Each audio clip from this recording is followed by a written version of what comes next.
Hello friends, this video on anatomy of flowering plants part 16 is brought to you by examfear.com. No more fear from exam.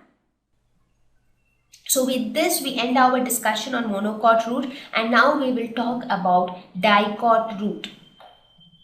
So here also let us first try to understand the structure of dicot root on our own and then we will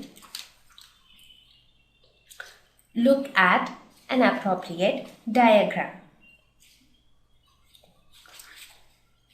Now when we talk about dicot root, here also the basic things remain the same. For example, here also you will have one epidermis,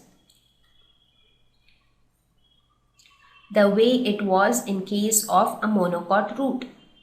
So the epidermis will remain the same. Again similarly you will have one endodermis. So epidermis, endodermis, the parenchyma cells between epidermis and endodermis, all those things will remain the same. So what will change is the vascular tissues arrangement. The way xylem and phloem are arranged, that will differ. So let us have a look at that as well. So this is basically the endodermis. Now inside the endodermis you have pericycle. So this is pericycle. So pericycle is also nothing but parenchyma cells with thick walls. That is the only difference between pericycle. These parenchyma cells and the parenchyma cells which are present between epidermis and endodermis. Here they are with thick cells. So this is the pericycle. Right? Now inside the pericycle, how are the xylem and phloem arranged? Now this is how xylem is arranged. So this is the arrangement of the xylem. So the green colored cells are xylem. So how are the phloem arranged? The phloems are arranged alternative to xylem.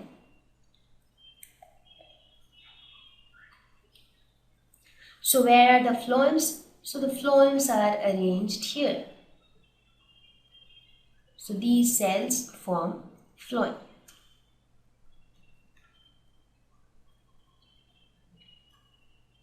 So here if you see, the arrangement of xylem and phloem are quite different than that in the case of monocot root. Right? So these red colored cells are nothing but phloem. And this region as usual is filled with parenchyma cells with thin walls. Right? So everything else remains the same between a dicot root and a monocot root except for the arrangement of the xylem and the phloem. So the vascular bundles are different in monocot and dicot root. Otherwise, the structure wise it is almost the same. Correct? So here also you have the central region which is the pith. So this is pith. And these are the parenchyma cells.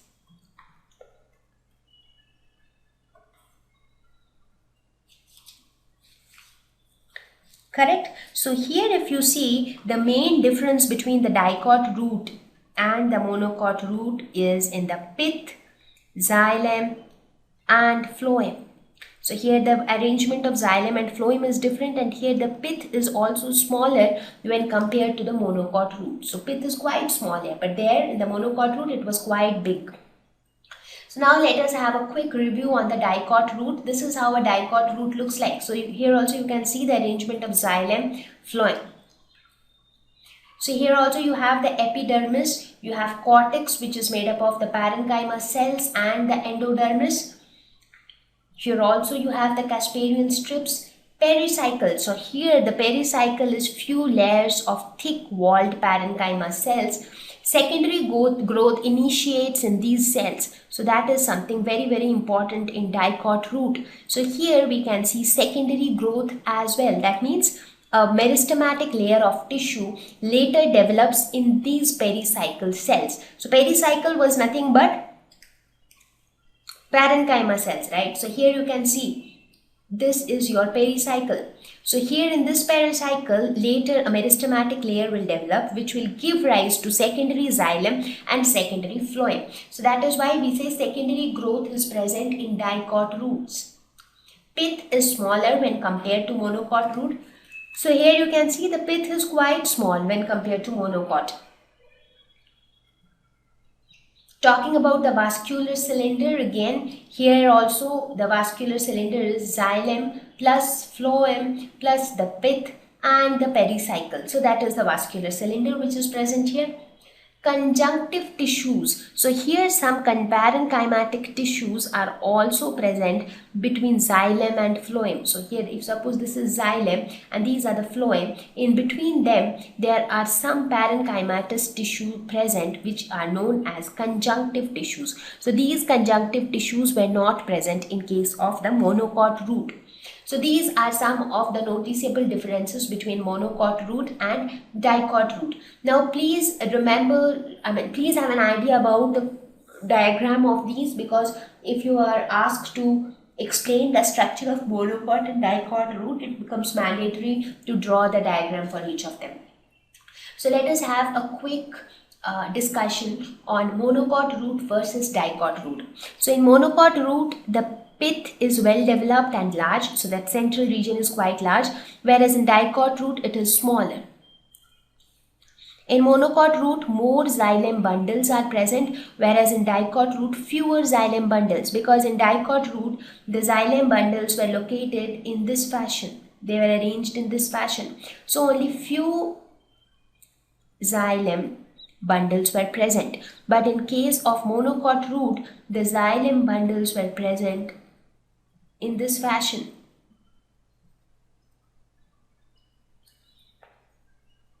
So it was like more of xylem bundles. So something like this.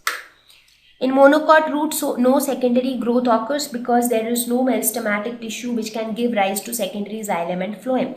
But in dicot root, secondary growth occurs and it starts from the parenchyma cells of the pericycle.